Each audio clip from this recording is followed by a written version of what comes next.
नमस्ते। Diploma in mechanical engineering basic electrical इन्जिनियरिङको क्लासमा स्वागत छ। गएको क्लासमा हामीले एसी एन्ड डीसीको बीचको फरकको बारेमा छलफल गरेका थियौँ। त्योभन्दा गएको क्लासहरूमा हामीले च्याप्टर 1 को केही टपिक्सहरूमा हामीले डिस्कस गरेका थियौँ। आजको टपिक हाम्रो resistance and its variation with टेम्परेचरसँग सम्बन्धित रहनेछ। रेजिस्टेन्स, क्यापेसिटेन्स एन्ड इन्डक्टेन्ससँग सम्बन्धित रहने नै छ। रेजिस्टेन्सको बारेमा आज हामी कुरा गरौँ। रेजिस्टेन्स, क्यापेसिटेन्स र इन्डक्टेन्स तिनटैको आज हामी सक्ने प्रयास गर्ने नै छौँ। Resistance and its variation with टेम्परेचरको हेर्दाखेरि it may be defined as the property of a substance due to which it opposes the flow of electricity through it. अब यो यस्तो समग्रमा बुझ्दाखेरि रेजिस्टेन्सलाई नेपालीमा अवरोधक भनिन्छ, जसले करेन्टलाई अवरोध गर्छ, करेन्टलाई रेजिस्ट गर्छ, करेन्टलाई फ्लो हुनबाट उसले रोक्छ। कम्प्लिटली त रोक्न सक्दैन, तर यो एउटा के हो भन्दाखेरि रेजिस्टेन्स एउटा लोड हो, इलेक्ट्रिकल लोड, जसले इलेक्ट्रिक करेन्टलाई युज गर्छ, रोकेर युज गर्छ। यसले कसरी युज गर्छ? रेजिस्टिभ तरिकाले इलेक्ट्रोन्सहरूलाई उसले के गर्छ? ब्लक गर्ने कोसिस गर्छ। ब्लक गरेर उसले फ्रिक्सन क्रिएट गर्छ। फ्रिक्सन क्रिएट गरेपछि उसमा एउटा हिट एनर्जी डेभलप हुन्छ। जस्तै एउटा कुनै पाइपमा पानी बगिरहेको छ, एकदम सजिलै तरिकाले पानी बगिरहेको छ, र त्यो पाइपको भित्र यदि मैले त्यसको डायमिटर यदि कुनै ठाउँमा चेन्ज छ, परिवर्तन भइरहेको छ भने त्यसमा रेजिस्टेन्स उत्पन्न हुन्छ। जस्तै यहाँ हामी यसरी बुझौँ यसलाई कि जस्तै यो एउटा पाइप भयो, ठिक छ, जसमा अब हाम्रो सर्टेन वाटर फ्लो भइरहेको छ। यो पाइपलाई हामी के मानौँ भने एक किसिमले एउटा कन्डक्टर, जुन हामीले हिजोको क्लासमा इन्सुलेटर भनेर पढेका थियौँ, त्यसको उल्टो के हुन्छ? कन्डक्टर हुन्छ, जसले इलेक्ट्रिसिटीलाई फ्लो गराउँछ, इलेक्ट्रिसिटीलाई पास गर्छ। यो वाटर जुन हाम्रो छ, यो वाटरको मात्रा, यसलाई बुझौँ हामी इलेक्ट्रोन्स, जसले वाटर बगिरहेको छ भने त्यो के भयो? करेन्ट भयो। वाटर बगिरहेको छ, यसले करेन्टको जस्तो काम गर्ने भयो। यो बाहिरको जुन पाइप छ, पाइपले के जस्तो काम गर्ने भयो? हाम्रो पाइपले यो बाउन्ड्रीको जस्तो काम गर्ने भयो, अर्थात् यसले कन्डक्टरको जस्तो, यो कन्डक्टरको जस्तो काम गर्ने भयो। वाटरले हाम्रो करेन्टको जस्तो काम गर्ने भयो, करेन्टको जस्तो काम गर्ने भयो, ठिक छ। अब एकचोटिलाई के मानिदिउँ भने के भएछ कि यदि यो पाइपको डायमिटर खुम्चियो भने, पाइपको डायमिटर यदि खुम्चियो भने यो ठाउँमा, यो रिजनमा, जुन ग्रिन कलरमा देखाएको छु, यो रिजनमा यो पानीले बढी रेजिस्टेन्स, धेरै रेजिस्टेन्स फिल गर्छ। यो पार्टमा यसले धेरै रेजिस्टेन्स फिल गर्छ यदि यो पाइप सानो भयो भने, यो ठाउँमा खुम्चियो भने। त्यसैलाई हामी इलेक्ट्रिसिटीमा के भन्छौँ? रेजिस्टेन्स भन्छौँ। रेजिस्टेन्स के हुन्छ भने तार खुम्चेर रेजिस्टेन्स हुने होइन। तार खुम्चेर रेजिस्टेन्स हुँदैन। तारमा त तारको मोटाइ नै रहन्छ, तारको सेम पाथ नै हुने गर्छ, तारमा करेन्ट फ्लो नै हुन्छ। तारमा यदि तारलाई मैले खुम्चाइदिएँ, तारलाई मैले बङ्गाइदिएँ भने त्यसमा कुनै रेजिस्टेन्स हुँदैन। ताकि हुने के हो भन्दाखेरि इलेक्ट्रिसिटीको नियममा कि यदि मैले एउटा कुनै लोड प्रयोग गरेँ, लोड भनेको मानौँ एउटा मैले बत्ती चिम, यो चिम छ, यो बत्ती भएर बल्छ, यसमा यदि करेन्ट गयो भने मैले ब्याट्री राखेको छु, यसमा मैले करेन्टलाई फ्लो गराएँ भने यहाँदेखि यसरी करेन्ट फ्लो भयो भने यो करेन्ट यसको कोइलमा आउँछ, यो बत्तीको कोइलमा आउँछ। यो कोइलमा के हुन्छ भने यो तारको डायमिटर भन्दा यसको डायमिटर, कोइलको डायमिटर के हुन्छ? सानो हुन्छ। यसको डायमिटर सानो हुन्छ, यसको डायमिटर ठुलो हुन्छ। यो ठुलो भयो, यो सानो भयो। तारको डायमिटर सानो भयो, जसले गर्दाखेरि इलेक्ट्रोन्सहरू बढी स्ट्राइक हुन्छ। यसमा धेरै स्ट्राइक भइसकेपछि, इलेक्ट्रोन्स बढी स्ट्राइक भयो भनेपछि यसमा बढी रेजिस्टेन्स उत्पन्न हुने भयो। धेरै रेजिस्टेन्स उत्पन्न भएपछि हिट पनि बढी उत्पन्न हुन्छ। यहाँ त करेन्ट, यहाँ पनि त्यही करेन्ट हो, यता पनि बग्ने त्यही करेन्ट हो भन्दाखेरि भनेपछि करेन्ट त एउटै हो, तर यहाँ इलेक्ट्रोन्सहरूको जुन क्लाउड छ त्यो जम्मा हुने जुन प्रोपर्टी छ त्यसलाई हामी के भन्छौँ, रेजिस्टेन्स भन्छौँ। जस्तो रेजिस्टेन्सले के गर्छ, इलेक्ट्रोन्सहरूलाई सजिलो तरिकाले बगाउने अथवा अप्ठ्यारो तरिकाले बगाउने गर्छ। सजिलो तरिकाले बगाउँछ भने त्यो कन्डक्टेन्स भयो, धेरै सजिलो तरिकाले बगाइदिन्छ भने त्यो कन्डक्टेन्स भयो, अप्ठ्यारो तरिकाले बगाउँछ भने त्यो रेजिस्टेन्स भयो। यदि रेजिस्टेन्सको मात्रा बढ्दै बढ्दै बढ्दै बढ्दै धेरै हाई भयो भने त्यो के भयो त, इन्सुलेटर भयो, जुन हामीले हिजो हेरेका थियौँ। इन्सुलेटरको रेजिस्टेन्स यति हाई हुन्छ कि उसले करेन्टलाई फ्लो गराउन सक्दैन, करेन्टलाई ब्लक नै गर्छ, करेन्टलाई कम्प्लिटली रोकिदिन्छ। त्यसैले त्यो के हुन्छ, इन्सुलेटर भन्ने गरिन्छ। रेजिस्टेन्समा के हुन्छ भने रेजिस्टेन्स ठिक्क हुन्छ, रेजिस्टेन्स कम्प्लिटली इन्सुलेटर पनि हुँदैन, कम्प्लिटली कन्डक्टर जस्तो पनि हुँदैन, यो बिचको भागको प्रोपोर्सन हुने गर्छ। रेजिस्टेन्स र कन्डक्टरको अझै बिचको भागलाई हामी के भन्छौँ, सेमी कन्डक्टर भन्छौँ। कन्डक्टर र इन्सुलेटरको बिचको भागको जुन हाम्रो छ सेमी कन्डक्टर हुन्छ, कुनै रेजिस्टेन्स हुन्छ, रेजिस्टर हुन्छ, कुनै इन्डक्टर पनि हुन्छ, कुनै क्यापेसिटर पनि हुन्छ। भनेपछि यी सबै कुराहरू मिलाएर भन्ने हो भने त्यो इम्पिडेन्स हुने गर्छ। भनेपछि जुन मैले यहाँ अहिले कुरा गरेँ सुन्दाखेरि धेरै लाग्छ, तर समग्रमा ओभरअल बुझ्ने हो भने, ओभरअल एउटै ल्याङ्ग्वेजमा बुझ्छौँ भने कि रेजिस्टेन्स भनेको यसले के एउटा प्रोपर्टी हो सब्सटेन्सको, कुनै पनि सब्सटेन्सको। तार हुनसक्छ, नहुन पनि सक्छ, जे पनि हुनसक्छ, मेटल हुनसक्छ, नन मेटल पनि हुनसक्छ, एयर हुनसक्छ, लिक्विड हुनसक्छ, ग्यास हुनसक्छ। कुनै पनि सब्सटेन्सको के हो, एउटा प्रोपर्टी हो, इलेक्ट्रिकल प्रोपर्टी हो, विद्युतीय एउटा खुबी हो, जसमा विच अपोज गर्छ, जसले के अपोज गर्छ, इलेक्ट्रिसिटीको फ्लोलाई यसले के गर्छ, अपोज गर्छ अथवा यसले रोक्ने कोसिस गर्छ। इलेक्ट्रिसिटीको फ्लो भनेको इलेक्ट्रोन्सकै फ्लोलाई उसले के गर्ने गर्छ, अपोज गर्छ, रोक्न खोज्ने गर्छ। अब त्यसपछिको यो प्याराग्राफ पढौँ। मेटल्स हाम्रो मेटल्स भनेको जुन मेटलले बनेको हुन्छ, धातुहरूले बनेको हुन्छ। मेटल्स जस्तै अब मेटल्स सच अ क्लासका मेटल्सहरू, एसिड तेजाबहरू, अनि साल्ट, यो एसिड भनेको अम्ल भयो, अनि साल्ट भनेको अब नुनिलो सब्सटेन्सहरू। जस्तै अब साल्ट भनेको खासमा नुन मात्रै होइन कि, जस्तै म्याग्नेसियम सल्फेट हुनसक्छ, कपर सल्फेट पनि के हुन्छ, साल्टभित्रै पर्ने गर्छ, कपर क्लोराइड यिनीहरू पनि हाम्रो साल्टभित्रै पर्न सक्छ। अब सोडियम क्लोराइड भनेको त साल्ट भइहाल्यो। एसिड र बेस मिलेर बनेको कम्पाउन्डलाई के भन्नु पऱ्यो, साल्ट भनेर बुझ्नु पऱ्यो। Salt solutions are good conductors of electricity. इलेक्ट्रिसिटीका गुड कन्डक्टर्सहरू हुन्छ, जसबाट इलेक्ट्रिसिटी सजिलै सहजै पास हुन्छ। एमङ्स्ट प्योर मेटल्स, अब प्योर मेटल्सहरूको केसमा जस्तै सिल्भर, कपर, अल्मुनियम, यिनीहरू के हुन्, भेरी गुड कन्डक्टर्स हुन्।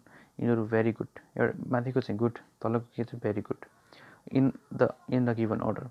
भन्न खोजेको कस्तो भन्दाखेरि अब माथिको जुन मैले मेटल्स भने, मेटल्सहरूभित्र जस्तै कपर भनौँ, कपरभन्दा गोल्डमा इलेक्ट्रिसिटी बढी पास हुन्छ। भनेपछि गोल्ड के भयो, भेरी गुड कन्डक्टर भयो, कपर के भयो, गुड कन्डक्टर भयो। भनेपछि त्यसपछिको हाम्रो जुन ऱ्याङ्किङ हुन्छ, त्यो ऱ्याङ्किङ अनुसार नै हामीले यिनीहरूको क्याटेगोराइज गर्न सक्छौँ। This as discussed earlier is due to the presence of large number of free or loosely attached electrons. यो के कारणले हुन्छ त, यो हाम्रो फ्री इलेक्ट्रोन्सको कारणले हुने गर्छ। Free or loosely attached electrons in their atoms.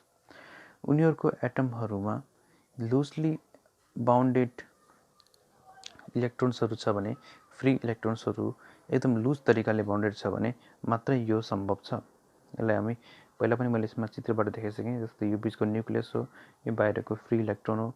यदि त्यो मेटल एकदम हाइली कन्डक्टिभ छ भने के हुन्छ, यो एटम र यो बाहिरको जुन आउटर मोस्ट अर्बिट छ, यो अर्बिटको बिचको जुन यसले तान्ने फोर्स हुन्छ, यो फोर्स धेरै कम हुन्छ। इन्सुलेटर नै छ भने, इन्सुलेटर छ भने के हुन्छ, यसको फोर्स एकदम स्ट्रङ हुन्छ, फोर्स धेरै स्ट्रङ हुने भयो। भनेपछि हामीले यसलाई यसरी नै बुझ्ने कोसिस गरौँ कि फोर्स स्ट्रङ छ भने इन्सुलेटर, फोर्स एकदम कमजोर छ भने त्यो के भयो, कन्डक्टर भयो। फोर्सको स्ट्रङनेस, फोर्सको शक्ति कति छ त्यसको आधारमा हामीले कति भागमा यसलाई छुट्याउन सक्छौँ त। पहिलो के हुन्छ, इन्सुलेटर, दोस्रो के हुन्छ, कन्डक्टर। इन्सुलेटरले के गर्छ, इलेक्ट्रोन्सहरूको क्लाउडलाई ब्लक गर्छ। इन्सुलेटरको काम त्यो हुन्छ। कन्डक्टरको काम के हुन्छ? कन्डक्टरले कन्डक्ट गर्छ, पास गराउँछ। इन्सुलेटरले रोक्छ। यी दुईवटा काम चाहिँ गर्छ। इन्सुलेटरले रोक्छ, कन्डक्टरले पास गराउँछ, रेजिस्टरले रेजिस्ट गर्छ, अवरोध गर्छ। यसको अर्थ यो होइन कि रेजिस्टरले कम्प्लिटली रोक्ने, रेजिस्टरले अवरोध गर्छ। पुरै अवरोध गर्छ भने इन्सुलेटर, अलिअलि अवरोध गर्छ भने त्यो अलिअलि मात्रै अवरोध गर्ने भनेपछि त पुरै पठाउने जस्तै हुन्छ। भनेपछि त्यो के भयो? गुड कन्डक्टर भयो। धेरै अवरोध गर्ने, अलिकति पठाउने भनेपछि त्यो रेजिस्टेन्स भयो। अनि लगभग आधी जति पठाउने, आधी जति नपठाउने काम गर्ने हो भने त्यो सेमी कन्डक्टरभित्र पर्ने गर्छ। अनि पछि यो सेमी कन्डक्टरको पार्ट अब हामीले अर्को सेमेस्टर बेसिक इलेक्ट्रोनिक्समा नै छलफल गर्ने नै छौँ। हामी जस्ट यो इलेक्ट्रिकल इन्जिनियरिङ केमा बेस्ड हुन्छ र सेमी कन्डक्टरमा बेस्ड भएको इन्जिनियरिङलाई हामी के भन्छौँ? इलेक्ट्रोनिक्स इन्जिनियरिङ भन्छौँ।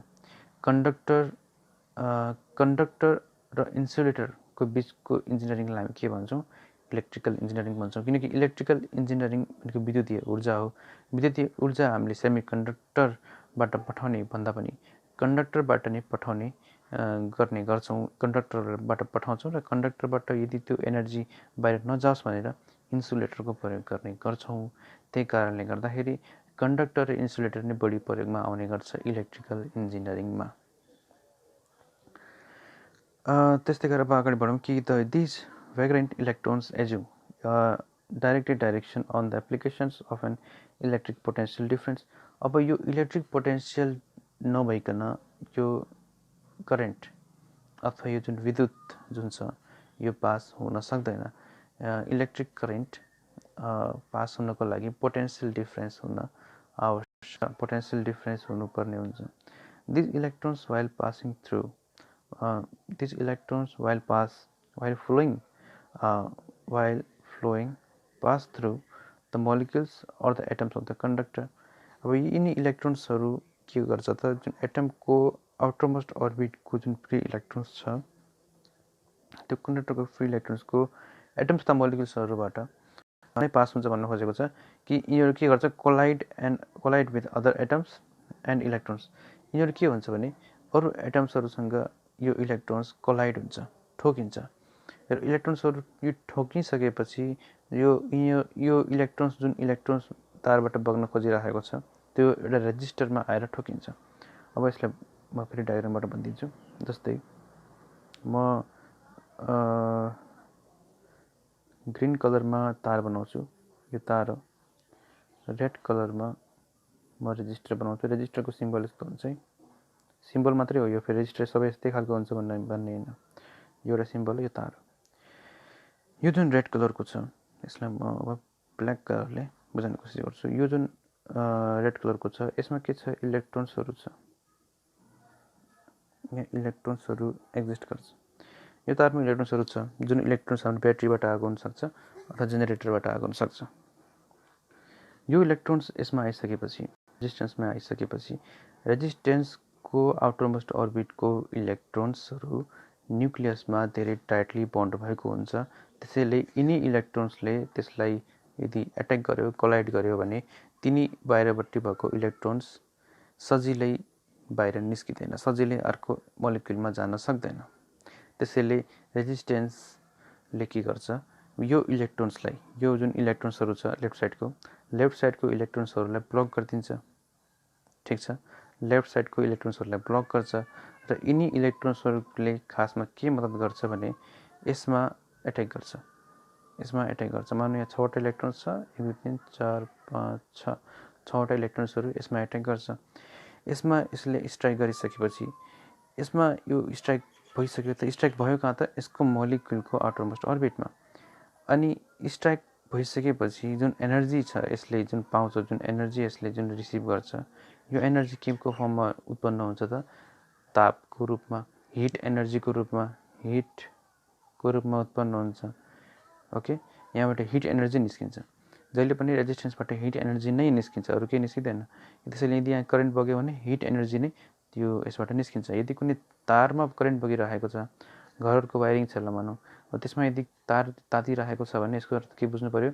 करेन्ट ले गर्दाखेरि करेन्टको मात्रा र रेजिस्टेन्स तारको पनि रेजिस्टेन्स हुन्छ, तारको रेजिस्टेन्सका कारणले यो तार तातेको छ भनेर बुझ्नु पर्यो। तर अब यदि कुनै लोड नै छ, यदि डिभाइस छ, डिभाइस भनेपछि मानौ जे पनि हुनसक्छ रेजिस्टेन्सवाला डिभाइस, जस्तै एउटा सिम्पल एउटा बल्ब छ, इन्क्यान्डेसन ल्याम्प भनेको त्यो पहेँलो बत्ती भन्ने चिम छ। अर्को हुनसक्छ अब हाम्रो फिलामेन्टवाला चिमलाई हामीले इन्क्यान्डेसन ल्याम्प भन्छौँ। अनि अर्को खालको लोडहरू हुनसक्छ जस्तै पङ्खा पनि एउटा किसिमको रेजिस्टिभ त होइन, त्यो पनि यसलाई रेजिस्टिभ नै बुझौँ। अनि जस्तै ट्युबलाइट, यिनी जति पनि लोड छन् हामी जति पनि बुझ्छौँ, यिनी सबैमा के हुन्छ, रेजिस्टिभ पार्ट हुन्छ, रेजिस्टिभ कम्पोनेन्ट हुन्छ। तिनीहरू के हुन्छ, हिटअप हुन्छ, तात्छ। जस्तै रेजिस्टिभ हिटर छ, हिटर पनि के हुन्छ, यदि हामीले त्यसबाट करेन्ट पास गऱ्यौँ, यदि हामीले त्यसलाई सप्लाईमा जोड्यो भने त्यसको करेन्ट र उसको आफ्नो रेजिस्टेन्सको कारणले यसमा हिट उत्पन्न हुन्छ। कति हुन्छ भन्ने कुरा पनि हामी न्युमेरिकलमा हिसाब गरौँला यो विषयमा। रेजिस्टेन्समा गयो, रेजिस्टेन्समा के हुन्छ, स्ट्राइक भइसकेपछि यसबाट हिट एनर्जी उत्पन्न भयो, ठिक छ। सर्टेन हिट एनर्जी त उसमा उत्पन्न गराउँछ। हिट एनर्जी कसरी उत्पन्न हुन्छ, कोलिजनका कारणले, जुन यहाँ शब्द प्रयोग भएको छ, यो conductor collide and other atoms and electrons thereby producing heat produce गर्छ कोलाइड भएर। कुन कोलाइड हुन्छ, जुन मैले अघिको देखाएको इलेक्ट्रोन्सहरू थियो त्यो कोलाइड हुन्छ रेजिस्टेन्समा।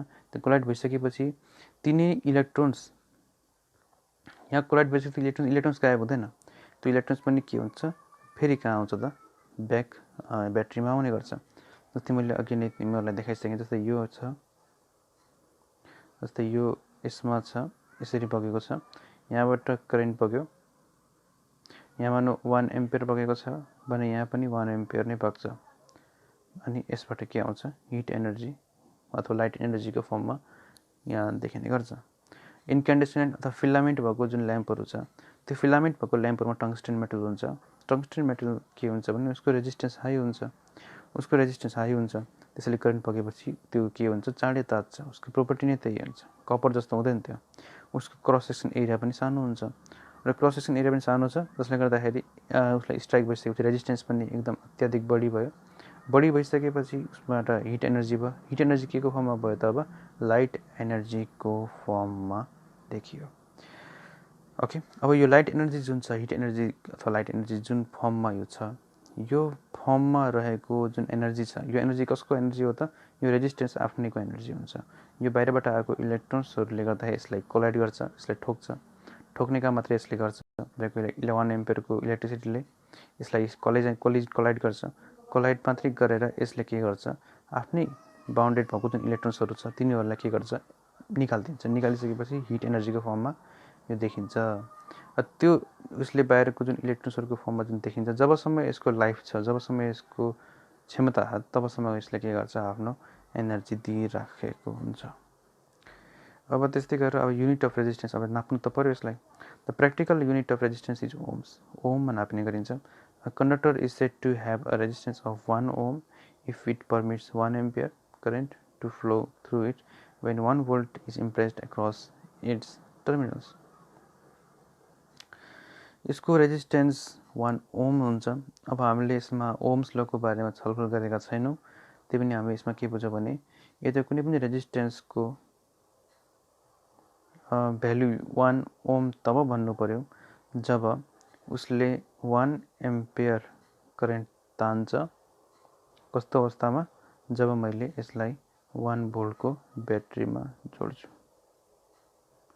1 भोल्टको ब्याट्रीमा जोडेँ र यसले 1 एम्पियर तान्यो भने यसको रेजिस्टेन्स कति मान्नु पर्यो त, 1 ओम मान्नु पर्यो। त्यसले यदि भोल्ट पनि मान्नु पर्यो, करेन्ट पनि मान्नु पर्यो, ओम पनि मान्नु पर्यो। भनेपछि यसको सूत्र के हुन्छ भनेपछि V = I × R हुने गर्छ। यो ओम्स ल हो। यो ओम्स लको बारेमा हामी फेरि दुबारा रिपिटेडली हामी छलफल गर्नेछौँ अर्को च्याप्टरमा।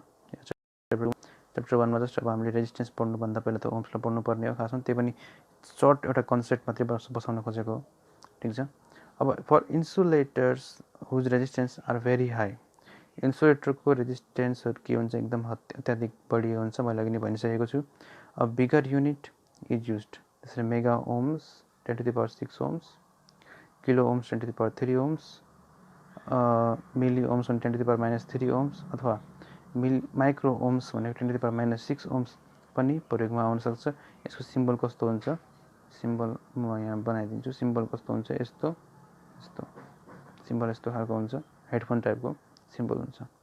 ठिक छ। अब लज अफ रेजिस्टेन्समा जाउँ। रेजिस्टेन्सको ल अथवा नियम के हुन्छ भन्दाखेरि it varies directly as its लेन्थको आधारमा यसको भ्यालु फरक पर्छ। जस्तै यदि मानिदिउँ रेजिस्टेन्स यदि आर छ, मैले आर लेख्छु, R is proportional to L, फिजिक्समा पढे जस्तै R is proportional to L.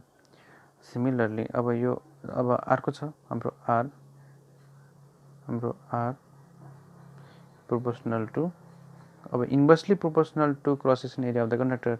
Inversely प्रोपोर्सनललाई हामी के गर्छौँ 1/a लेख्छौँ, किनकि रेसिप्रोकलको यस्तो प्रोपर्टी हुन्छ, जुन प्रोपर्टी रेसिप्रोकलमा यस्तो खालको प्रोपर्टी हुन्छ, खुबी हुन्छ।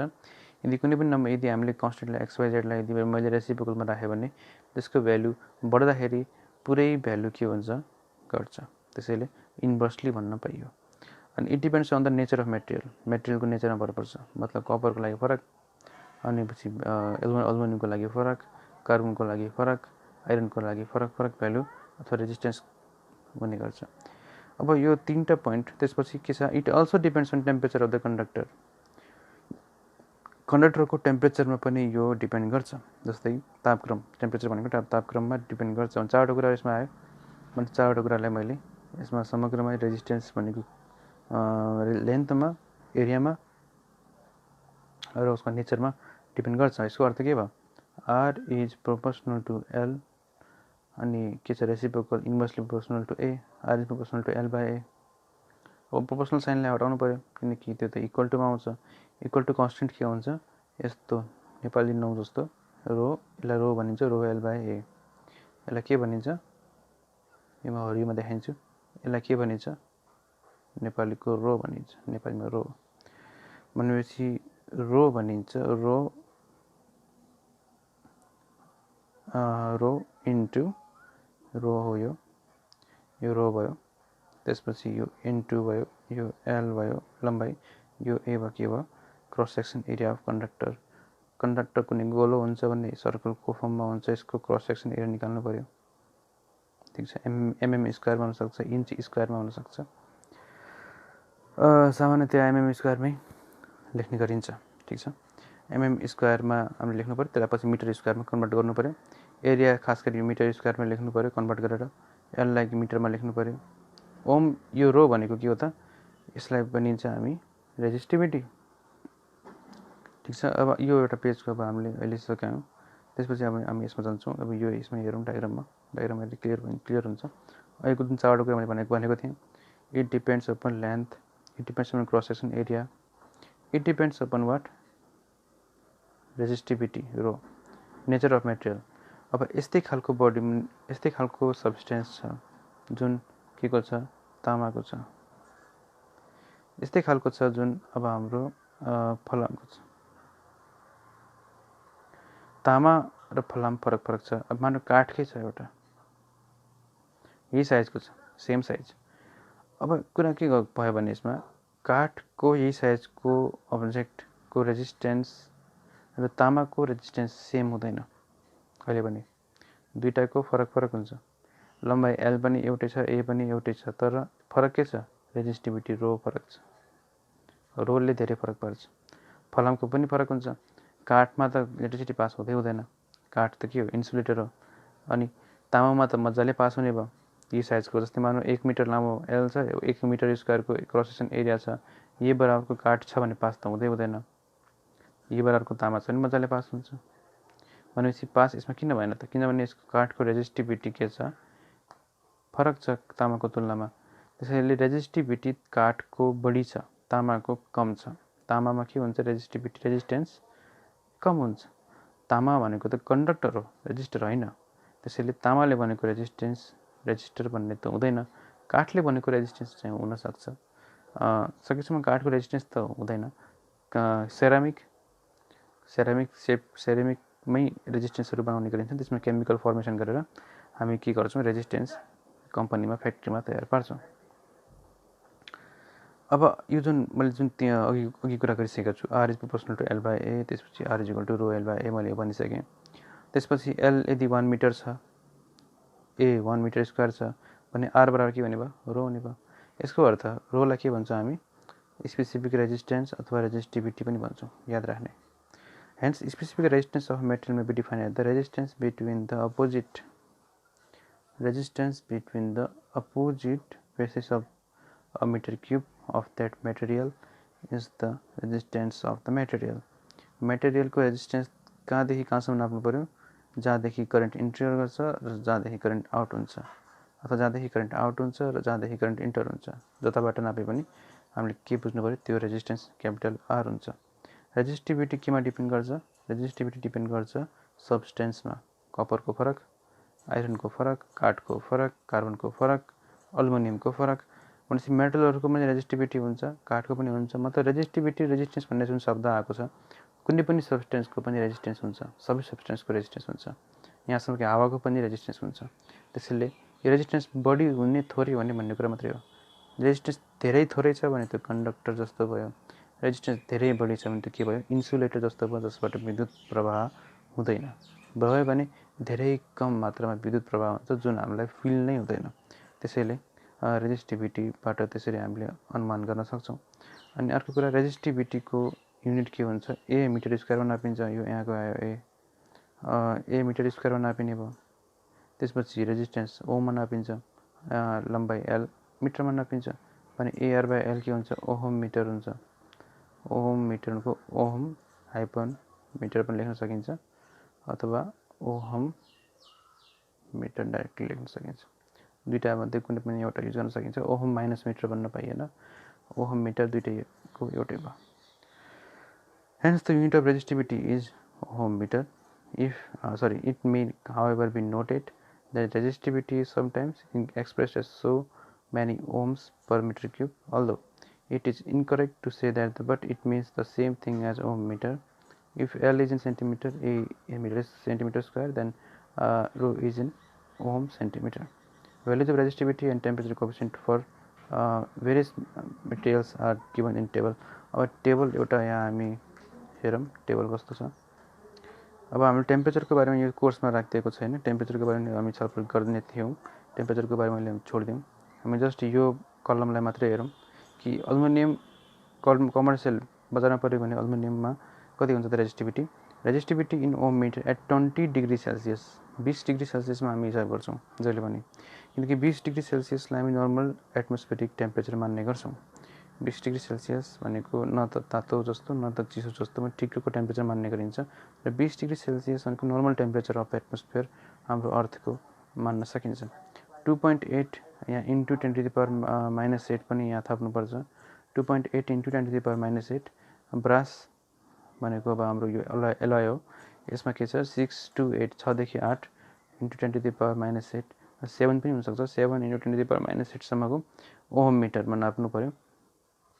सिमिलरली हाम्रो जुन यो हिटरहरूमा प्रयोग हुन्छ त्यसको पनि हामी यहाँ हेरिहालौँ। हिटरहरूमा प्रयोग हुने भनेको नाइक्रोम वायर हुन्छ, नाइक्रोम तार हुन्छ 108.5, कहिलेकाहीँ 110 पनि लेख्ने गरिन्छ। 108.5 इन्टु 10⁻⁸ ओहम मिटर भनेर लेख्नु पर्यो न्युमेरिकलमा इक्जाममा सोध्यो भने। त्यस्तै गरेर टङ्स्टेन भनेको हाम्रो यो बत्ती अथवा चिमहरूको लाइटमा यो चिमवाला फिलामेन्टवाला चिमहरूमा टङ्स्टेन मेटल युज हुन्छ, यसको पनि 10⁻⁸ ohm metre. Okay, amber bakelite glass यो भनेको यो हिटिङ अब्जेक्टहरू हिटिङ एजेन्टहरू हुन्। अब त्यसपछि रबर भयो, रबरको पनि के हुन्छ 10⁻16 हुन्छ, धेरै हाई हुन्छ। यसमा होइन एम्बरको के हुन्छ 10⁻34 नै हो सायद, 10⁻14 ओहम मिटर, 10⁻14 ओहम मिटर यहाँ लाइन तानेको छ। त्यसैले हामी के बुझ्नु पर्यो, यो 10⁻14 इन्टु 10⁻⁸ राखेर हिसाब गरेर गर्नु पर्यो। Sulphur, rubber, mica, glass. Mica पनि के हो त हाम्रो धेरै जसो माइका पनि रेजिस्टेन्सको रूपमा युज गर्न सकिन्छ। इन्टु 10⁻⁸ हामीलाई मेगा ओहम्समा एकदम एक्सेसिभ किलो ओहम्समा, किलो भनेको 10⁻3, मेगा भनेको 10⁻6 हरूमा चाहिएको छ भने त्यो अवस्थामा हामीले माइका ग्लासको रबरको हामी रेजिस्टेन्स प्रयोग गर्न सक्छौँ। त्यस्तो अवस्थामा के हुन्छ भने कम भोल्टेज लो भोल्टेजमा तिनीहरू काम गर्दैन कि हाई भोल्टेजमा मात्रै काम गर्छ। त्यसैले हाई भोल्टेज त्यसको लागि आवश्यकता पर्छ। कन्डक्टेन्स एन्ड कन्डक्टिभिटी। अब रेजिस्टेन्सको उल्टो हो कन्डक्टेन्स। अब आज चाहिँ हामी कन्डक्टेन्स गरौँ, त्यसपछि यो क्लास डिसमिस गरौँला। कन्डक्टेन्स एन्ड कन्डक्टिभिटीमा कन्डक्टेन्सको सिम्बल हुन्छ G. G is the reciprocal of resistance. Resistance मैले अघि भनिसकेँ। द रेजिस्टेन्स भनेको resisting property of a material of a substance. यो रेजिस्ट के गर्छ त electricity flow of electricity or flow of इलेक्ट्रोन्सलाई उसले के गर्छ रेजिस्ट गर्छ अथवा के ब्लक गर्छ, त्यो रेजिस्टेन्स भयो। The reverse or reciprocal of conductance is called resistance is called conductance. Whereas resistance of a conductor measures the opposition which it offers the flow of current. अब यो definition पनि यसमा सँगसँगै आइसक्यो रेजिस्टेन्सको। The conductance measures the inducement which it offers to its flow. Inducement भनेको भित्र प्रवेश गर्ने खाल। कन्डक्टेन्सले के मेजर गर्छ कि इलेक्ट्रोन भित्र प्रवेश गर्ने क्षमता, त्यो अब्जेक्टमा त्यो सब्सटेन्समा इलेक्ट्रोन्सको पासेज कसरी हुन्छ। The reciprocal of conductance reciprocal of रेजिस्टेन्सलाई नै कन्डक्टेन्स भनेर हामी नाप्न सक्छौँ। त्यो सबभन्दा सजिलो तरिका भयो। त्यसले जी इज इक्वल टु 1/r। यति भइसकेपछि हामीले आरको जे जति हिसाब गर्छौँ त्यो सबै हिसाब जीमा आउने गर्छ। र अर्को कुरा के छ भने जीमा जुन यो रो छ 1/ρ, जीमा जुन यो 1/ρ भन्छ, यो 1/ρ जीमा हामी के लेख्छौँ सिग्मा लेख्छौँ। यस्तो यो सिग्मा स्ट्याटिस्टिक्सको सिग्मा जस्तो छ, यो त्यही लेख्छौँ। सिग्मा भनेको के भने भयो जी भनेको 1/ओहम जस्तो भने भयो। यसलाई हामी सर्टकटमा के लेख्छौँ इन्भर्स उल्टो लेख्छौँ। ओहम भनेको यस्तो हुन्छ भने यस्तो लेख्छौँ, यो ओएचएम यो एमएचओ भनेपछि कन्डक्टेन्सको युनिट के हुन्छ मोह हुन्छ एमएचओ, अनि रेजिस्टेन्सको ओहम हुन्छ यो आरको यो जीको। ओके मोह हुने भयो। अब यो रेजिस्टिभिटीको के हुन्छ, रेजिस्टिभिटीको मोह पनि भन्दा हुन्छ। अब यहाँ earlier this unit is also called mho. अब अर्को पनि हामी के भन्न सक्छौँ कन्डक्टेन्सको युनिट साइमन्स भनेको वैज्ञानिकको नामबाट आएको साइमन्स पनि भन्न सकिन्छ। यस्तो खालको सिम्बल अब यहाँ कम्प्युटरमा भेटिँदैन, त्यसले साइमन्स एसको रूपमा पनि जान सकिन्छ। त्यो 1 साइमन भनेको 1/2 ओम्स, ठिक छ यसरी, सरी 1/1 ओम्स। 0.5 साइमन भनेको 0.5 साइमन भनेको के भने भयो 1/2 ओम्स जस्तो हुने भयो, रेसिप्रोकल हुने गर्छ। अब त्यस्तै गरेर the unit of conductance is siemens. पहिला यसलाई यसको युनिटलाई के भनिन्थ्यो मोह भनिन्थ्यो। अब पहिला भनिन्थ्यो भन्दैमा अहिले पनि भन्न नपाउने भन्ने होइन कि अहिले पनि भन्न पाइन्छ। It is seen from the above equation that the conductivity of material is given by sigma is equal to G L A. L र ए पनि आफ्नो पोजिसन चेन्ज गर्छन्, जसले गर्दाखेरि सिग्माको युनिट के हुन्छ साइमन्स पर मिटर हुने गर्छ। रेजिस्टिभिटीको के हुन्छ ओहम मिटर, सिग्माको के भने भयो siemens divide by metre, siemens per metre. भनेपछि द युनिट अफ कन्डक्टिभिटी साइमनको सिग्माको नाम के हो conductivity, conductivity is siemens per metre. अब जति पनि अब हामीले यो रेजिस्टेन्ससँग सम्बन्धित हेऱ्यौँ, यो नोट म एट्याच गरिदिन्छु फेसबुकमा। यो नोट जुन छ यी 3वटा नोट रेजिस्टेन्स सम्बन्धी, यो फेरि एकचोटि हेर्ने बुझ्ने कोसिस गर्ने कि रेजिस्टेन्स खासमा के हो, इलेक्ट्रिसिटीमा रेजिस्टेन्सको महत्त्व कस्तो छ, यसको बारेमा यो यति बुझिसकेपछि हामीले जति पनि टर्म्सहरू रेजिस्टेन्ससँग सम्बन्धित छन् न्युमेरिकल्सहरू छन् त्यो हामी हिसाब गर्न सक्छौँ। ओके हवस्, थ्याङ्क यू भेरी मच।